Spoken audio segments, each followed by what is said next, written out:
Oi, pessoal, tudo bem? Hoje eu queria trazer para vocês 3 coisas que eu aprendi com o budismo.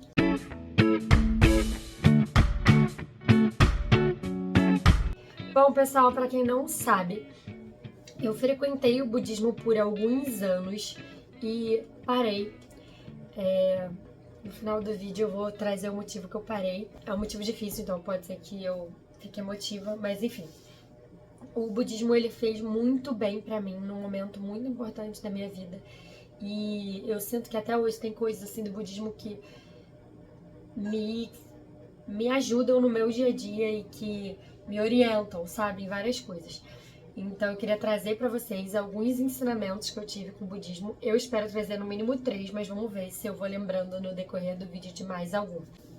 O primeiro ensinamento que eu tive assim com o budismo que fez um na minha mente foi não ficar afetada com coisas que eu não posso resolver. Então eu era muito aquele tipo de pessoa que briguei com alguém e eu ficava o dia inteiro remoendo a briga na minha cabeça, querendo resolver. E às vezes eu só ia encontrar a pessoa daqui a 2 dias. E aí eu ficava 2 dias ansiosa, chateada, acabando passando isso para outras pessoas e para outros momentos do meu dia a dia. Aquela irritação que eu tava, aquela ansiedade que eu tava.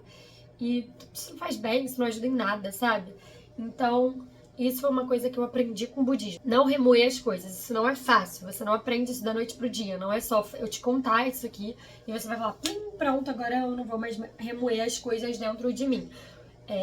Como que funcionou pra mim esse processo pra conseguir não remoer mais as coisas dentro de mim? Esse processo, ele se desenvolveu e ele veio por meio da meditação. Então, a meditação que eu fazia era a meditação em silêncio.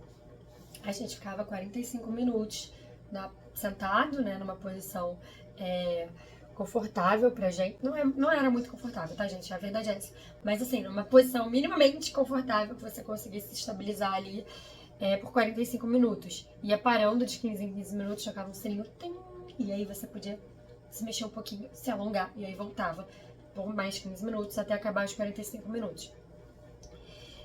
E aí, né, quando você começa a meditação em silêncio, quando você nunca foi no budismo, é muito difícil, é muito difícil. Por quê? Porque os pensamentos vêm, e aí você fica tentando não pensar, e aí você fica assim, não penso nada, não penso nada, não penso nada. E isso é em vão, né? Na verdade, seu cérebro tá ali, né? Não penso nada, tá pensando, não penso nada, e é um saco, e você fica nisso. Pô, imagina, por 45 minutos não vai rolar. E às vezes vem vários pensamentos na sua cabeça e você fica tipo, para de pensar sobre a tarefa que você tem em casa, você fica brigando com você mesmo no seu cérebro.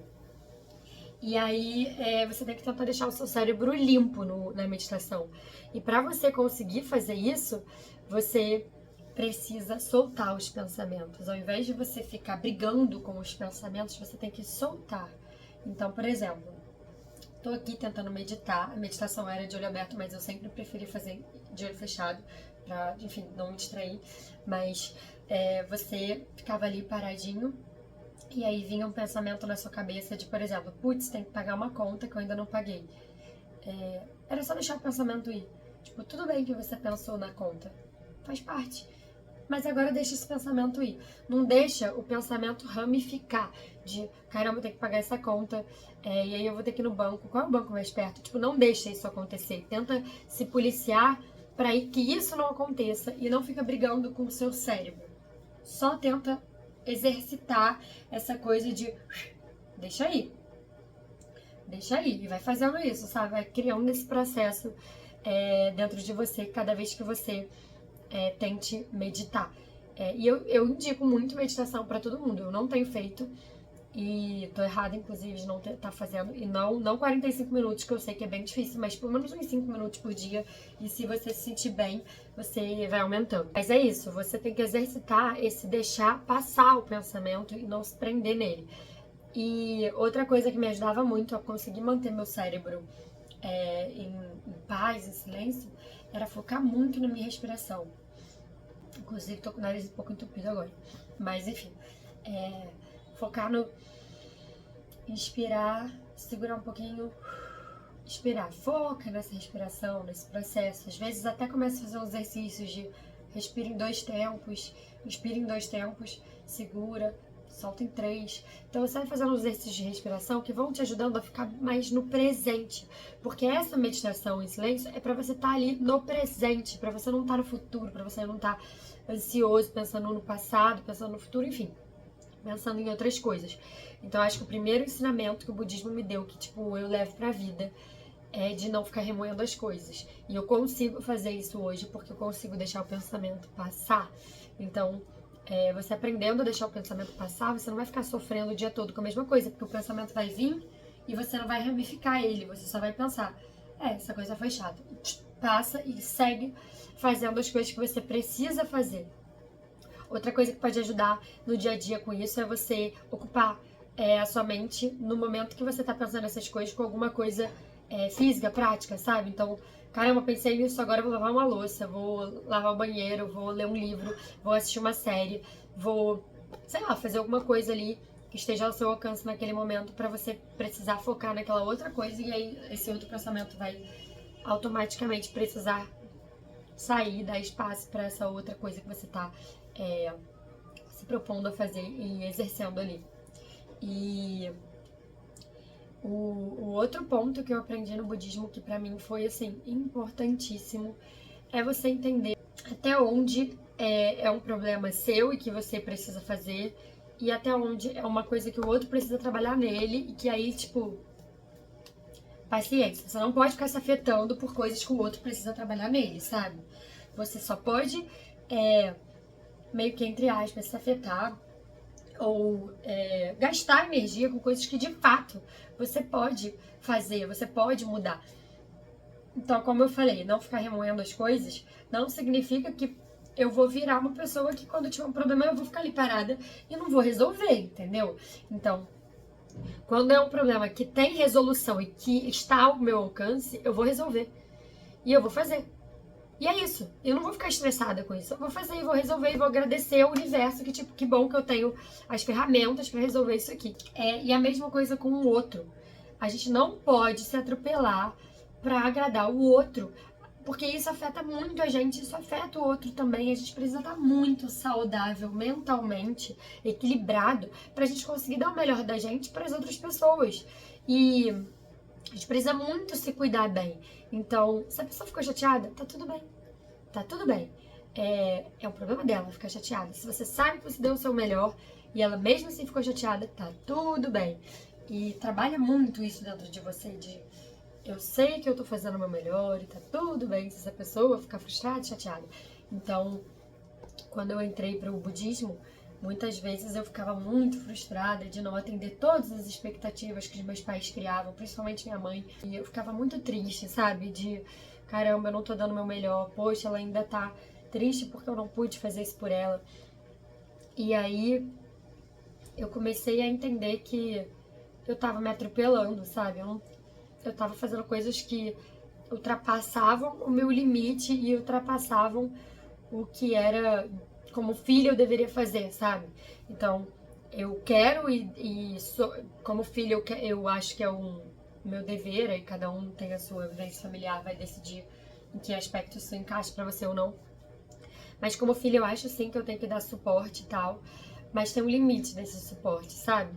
Então, no momento lá que tava nessa fase do budismo, eu tava no início do mestrado, então tava muito difícil, eu tava aprendendo a estudar, era muita matéria, e a minha mãe tava passando por outras demandas e dificuldades em casa, e ela precisava muito do meu apoio, mas eu tinha um limite desse apoio, sabe? Eu não podia, tipo, largar tudo pra apoiar ela naquele momento. Então, eu ligava, eu procurava, eu vinha na casa dela pelo menos uma vez por semana, eu, enfim, dava o suporte da forma que eu podia. E mesmo assim ela tava precisando demais naquele momento, mas eu não podia dar. Então, quando eu consegui entender isso, que eu não podia dar, eu parei de me atropelar e consegui elencar minhas prioridades. É claro que minha mãe e minha família sempre vão ser minha prioridade, mas eu consegui tratar isso de uma forma mais calma e mais assentada dentro de mim, sabe? De tá tudo bem. Eu fiz o que eu podia e o resto ela também vai precisar lidar com essa frustração, com essa dor que ela tá vivendo, com essa confusão dessa situação. E ela tem outras pessoas, eu não sou a única pessoa da vida dela. E ela teve apoio de outras pessoas, das irmãs, enfim, naquela situação. e no final deu tudo certo. E a gente também pôde cortar essa coisa de, tipo, eu fazer a mais do que eu precisava e tornar a relação um pouco mais equilibrada, né? Então, esse foi o segundo ponto que eu aprendi com o budismo. A gente tem que equilibrar as nossas relações e fazer pelo outro até onde não nos afete. Então, vai realmente até onde você quer e até onde não te afeta. Se você estiver sentindo que você está deixando algum ponto da sua vida de lado para poder ajudar a outra pessoa, repensa, sabe? Muitas vezes você não precisa fazer isso e tá tudo bem. E a pessoa também vai precisar lidar com os BO dela, tá tudo bem. Então esse foi o segundo ponto. E o terceiro ponto, que é um assim que tem meu coração, porque eu até fiz uma tatuagem sobre isso. E eu tenho certeza que quem frequenta o budismo vai dizer que não é isso que significa, e que significa inconstância, tá. Eu entendo, gente. Também já li muito sobre esse termo, mas foi como o meu facilitador do budismo, o meu professor lá, ensinou, e foi como chegou em mim, e é como eu quero acreditar, e é como, sei lá, me afeta. Então é a forma que eu quero passar pra vocês. No budismo, o professor falou sobre uma palavra que se chama dukkha. Inclusive, eu tenho tatuada aqui, não sei se vocês vão conseguir ver. Gente, tá assim? Assim? Vocês conseguem ver? Cadê? Aqui. Dukkha. E aí, o que representa essa tatuagem? Segundo o ensinamento do meu professor, gente, lá no budismo que eu frequento, que eu frequentava, o que ele disse que significava? Ele falou que essa palavra, dukkha, ela significa felicidade e tristeza ao mesmo tempo. Porque ele explicou que a gente tem a mania de dividir, como se felicidade e tristeza fossem coisas diferentes, e não são. Por que não são? Porque você nunca vai ficar triste com uma coisa que nunca te fez feliz. Se a coisa nunca te trouxe nenhum ponto positivo, não tem por que você ficar triste se você deixar de ter aquilo, sabe? Então as coisas, esses sentimentos, eles são interligados, sabe? Então ele deu um exemplo na aula que era: imagina que você queria muito ter um filho, e aí você conseguiu, você teve um filho, você vai ficar radiante, muito feliz.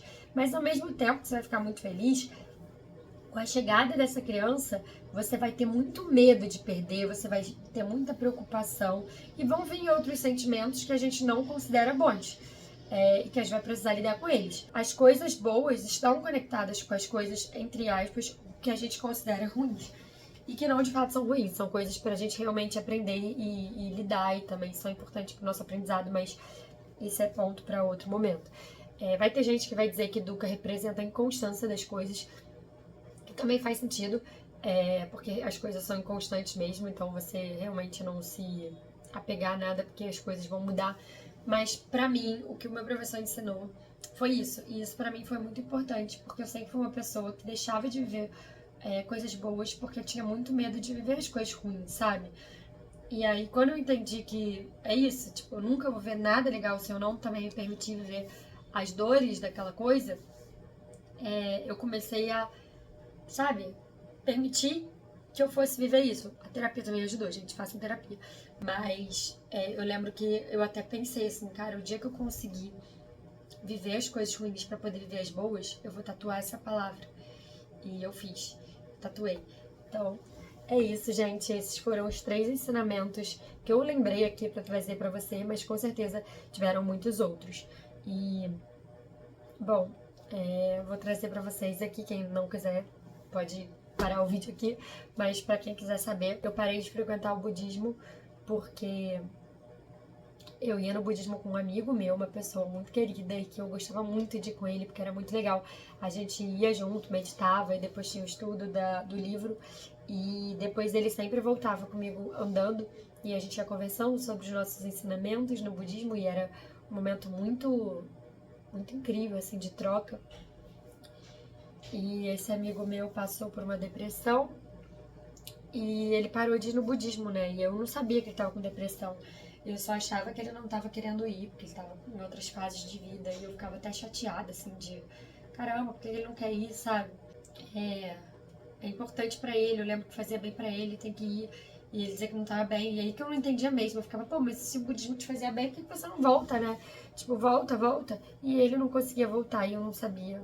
Agora eu sei porquê, mas agora também já é tarde. Esse meu amigo cometeu suicídio e por isso que eu não consegui mais frequentar o budismo, porque é um espaço que eu lembro muito dele e ainda com muita dor pra mim, sabe?